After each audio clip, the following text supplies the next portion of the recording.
Hello everyone, this is 05 and welcome to your Central Toy Review.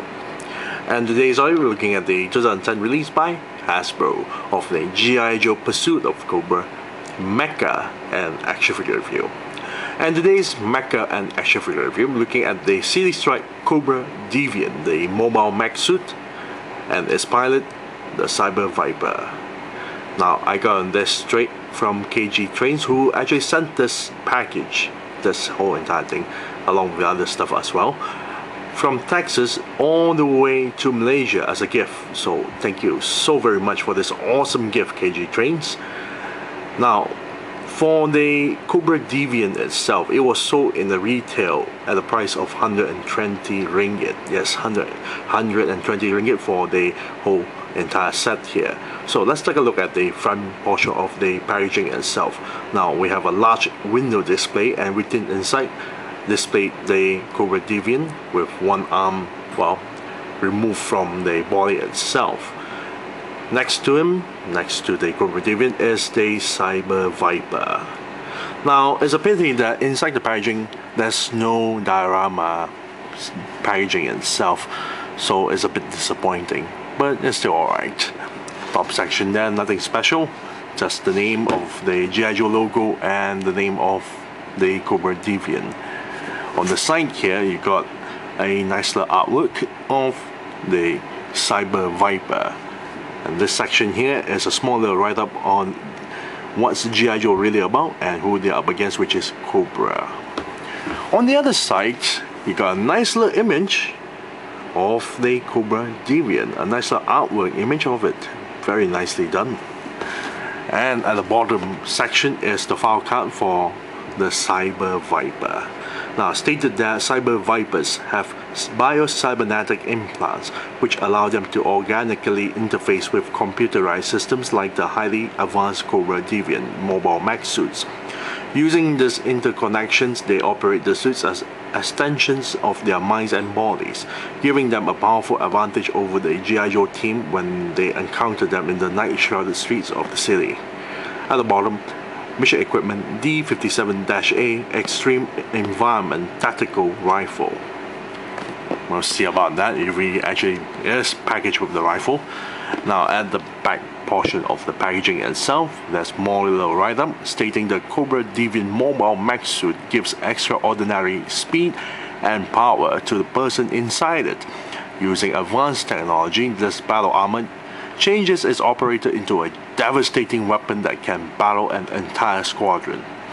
Interesting. Here we got a nice little image of the City Strike diorama going on with the images of the Cyber Viper and the Cobra Deviant. It has a few features. First, fully posable mobile mech suit. Not exactly true, we'll see about that later on. Removable arms interchange with G.I. Joe Steel Marauder mobile mech suit, bracket sold separately. Yes, you can actually interchange the arms. And here, number 1 stated launcher fires grappling hook, nothing that impressive. The second box here stated opening cockpit, again nothing that impressive. And the third one stated battering ram, again not really impressive when you actually see the battering ram in action. So without further ado, let's open up this packaging so we can molest the toys. Be right back. And we're back after the figure and the rest of the stuff out from the packaging. Now let's take a look at the Cyber Viper.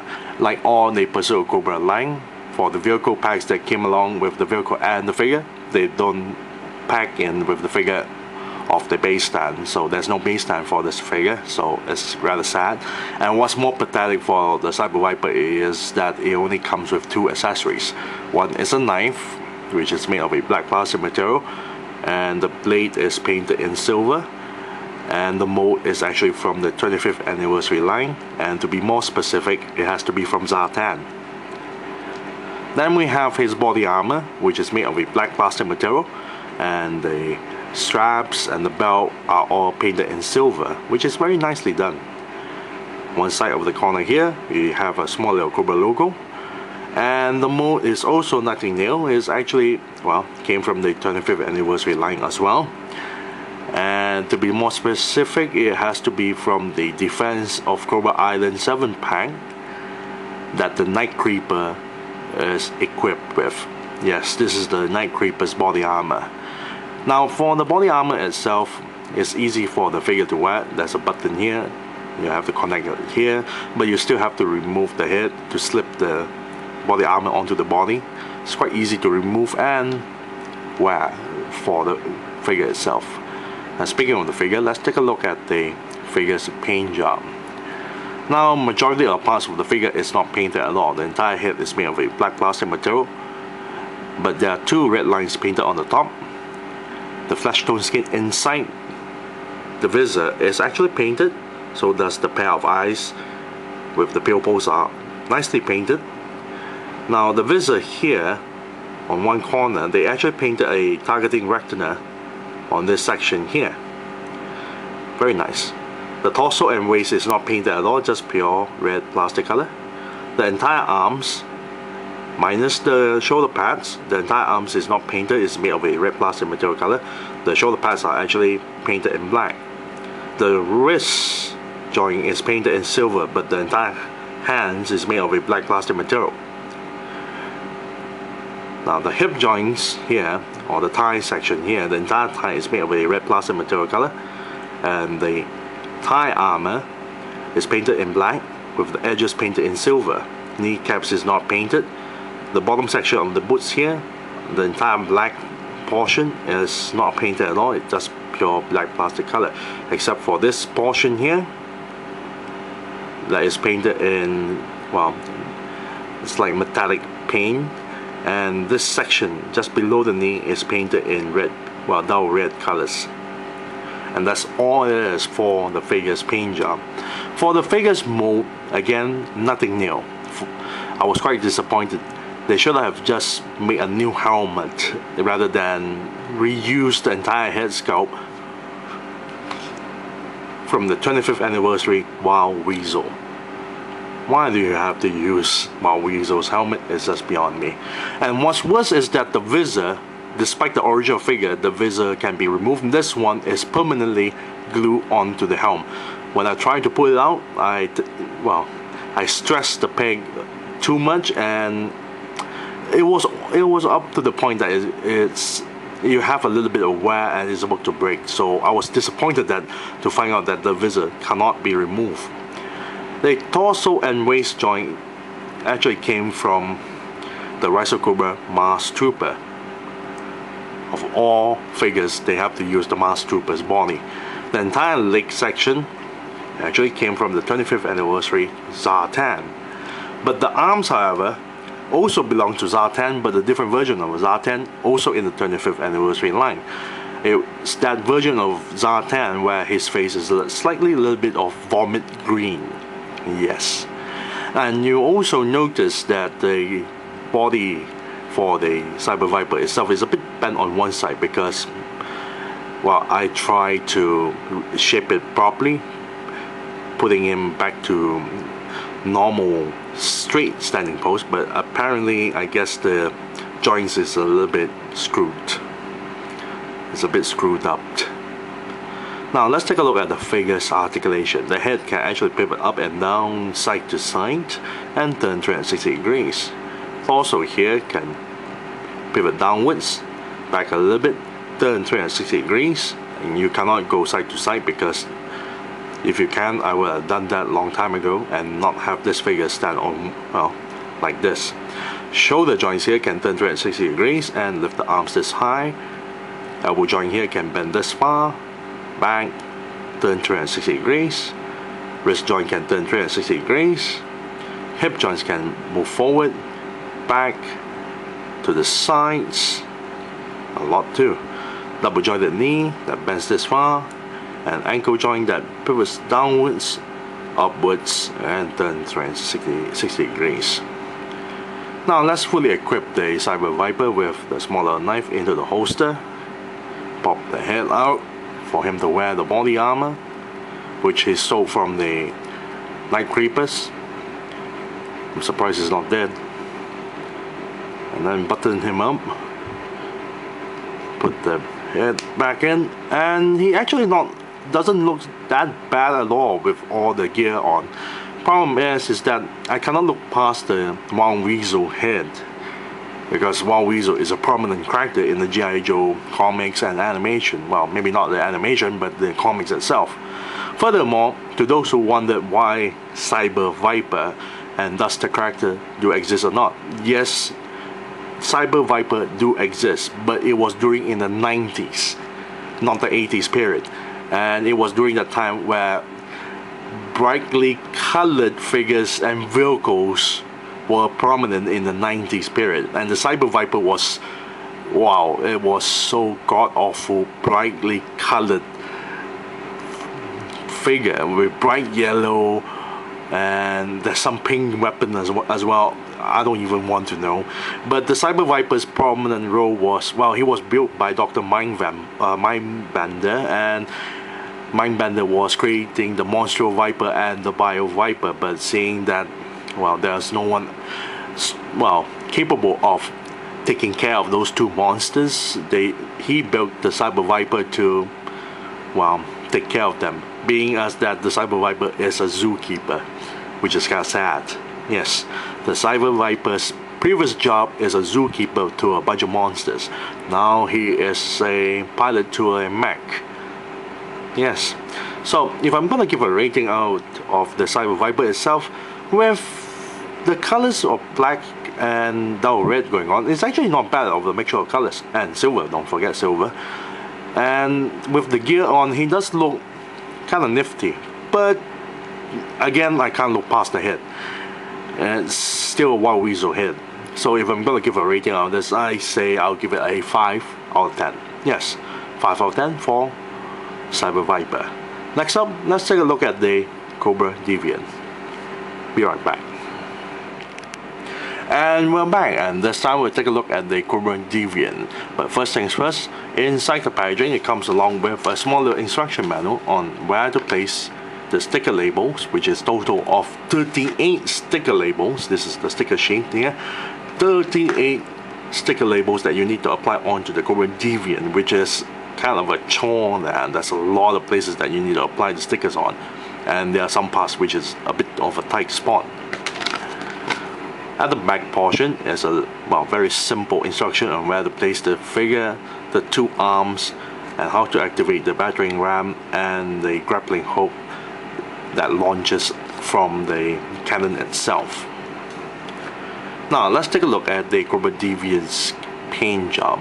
Now there's not a lot of paint job being involved for the mech itself. There are some paint job, but not a lot. Majority of parts are not painted at all, but we'll go part by part. We'll start off with the arms first.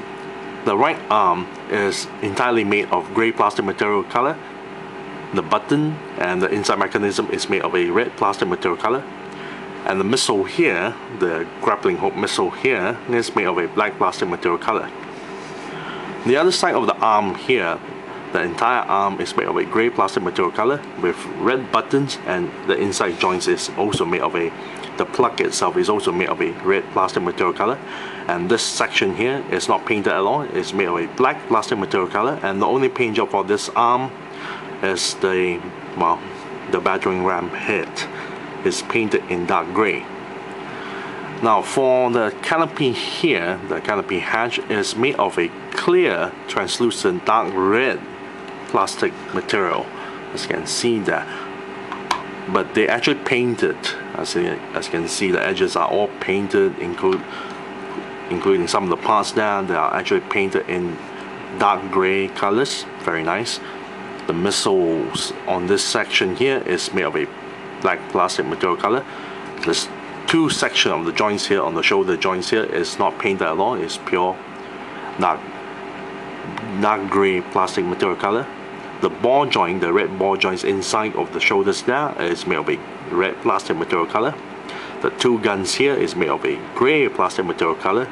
The handle here at the tip is also not painted. It's made of a black plastic material color. The entire chassis here, not counting the legs, is made of a dark red plastic material color. The butt rail here, the butt grill here is actually made of a grey plastic material color. Now inside of the cockpit itself, majority of parts are made of black plastic material color, but the seating is made of a blue plastic material color.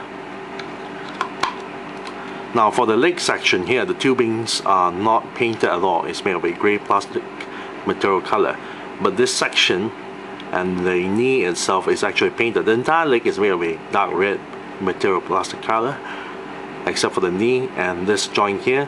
Well, not joint, this part here is actually painted on dark grey colors. Now the entire feet here is made of a grey plastic material color. They're actually painted on the back portion here in dark grey. However, the bottom section of the feet here, which is quite interesting, is a separate piece. So this is a dark grey plastic material color. And that's all for the paint job for the Cobra Deviant. Now let's take a look at the figure's mold. There are actually three new parts for the mold itself, because the entire mold is actually based on the 2006 release Sigma 6 Iron Hammer figure. Yes, the entire mold is basically the same, except they reverse the legs.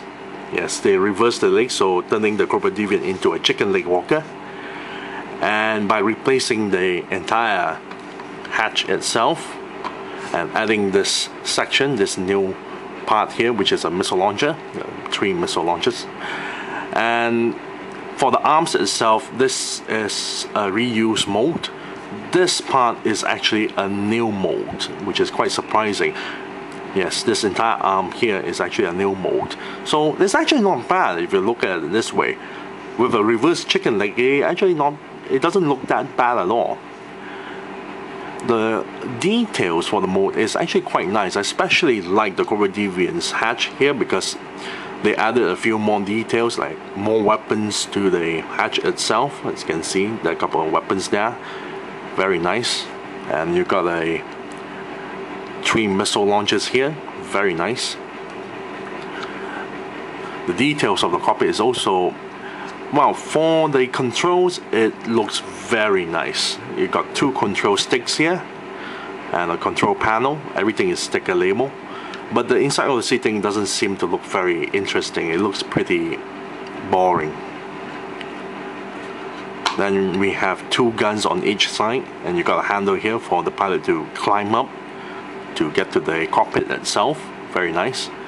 The details on the battering ram arm is actually alright. I really wish this arm here is a bit more longer. Later I will demonstrate the features. I really wish that this arm is a bit more longer. It's actually not bad looking with the details there. However, the button is on the bottom because it's meant to be on the, well, on the right hand arm. But for this packaging, they place it on the left arm instead. Then on the other side here, I really wish the barrel for this section, this is a gun actually, this barrel should be a bit more longer. This is way too short and it looks kind of, well, weird looking. And you have the missile launching grappling hook on this section here. I really wish that it plays on the top straight rather than aiming in this diagonal direction. Then we go down to the crotch area. You got to see the little bit of details on the crotch area, and you got the butt grill at the back here. Now the leg section is actually quite nicely done with the details. You got the tubings connecting to the knee here, and also on the top section here. Very nice. Nicely done with the details. I really like the feet there. There's a lot of toes. Very nicely done with the details. Now let's take a look at the figure's function and playability. Now for the gimmick itself, it has a, well, battering ram, so all you have to do is just push this in until you hear a click. It's because it's spring loaded. The button is at the bottom, so when you push the button, you basically launch the battering ram, and it's a very short distance, and I've seen some videos that this battering ram cannot even knock down the steel marauder. So it's rather pathetic.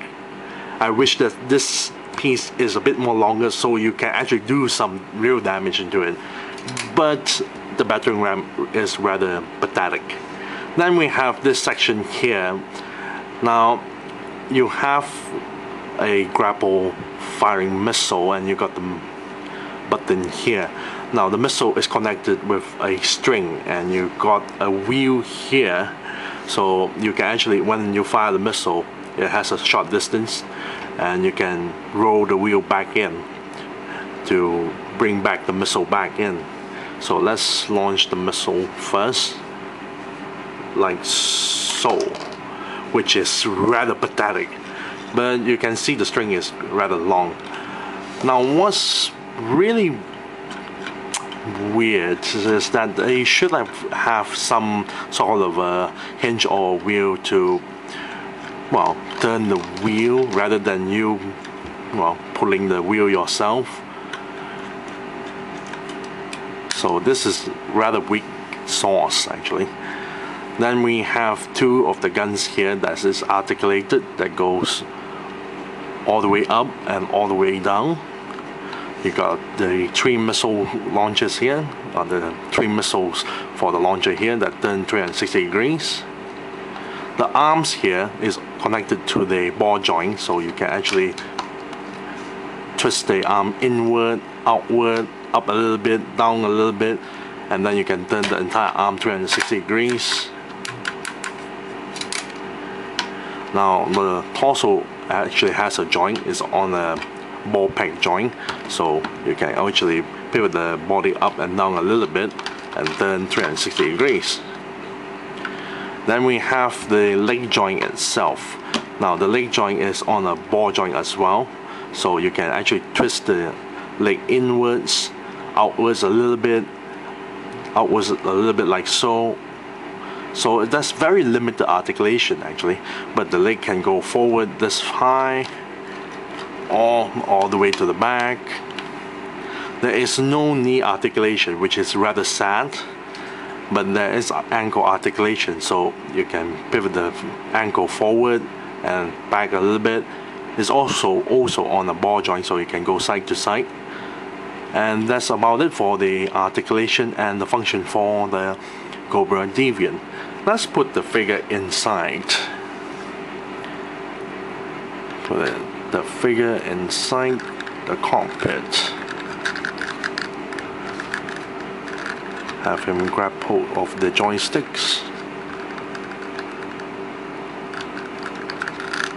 You have to place the figure, sit all the way in, otherwise the entire hatch won't close properly. And there you have it. Overall, the Cobra Deviant is actually a not bad vehicle, or not bad mech. I really wish that the battering ram here, this section, the entire black portion of the section, is a bit more longer, so he can actually knock a steel marauder down. And I really wish that this cannon barrel here is a bit more longer. It's kind of short and it looks kind of pathetic.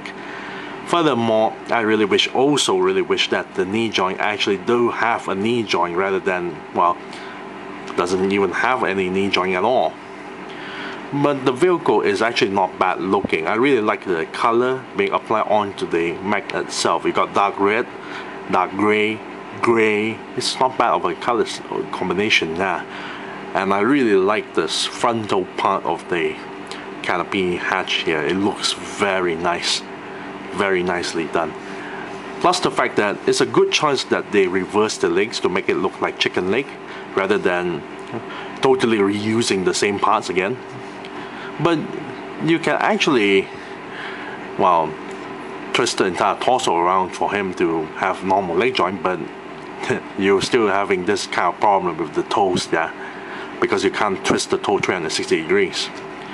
So overall, the vehicle, the mech itself is actually not bad mech.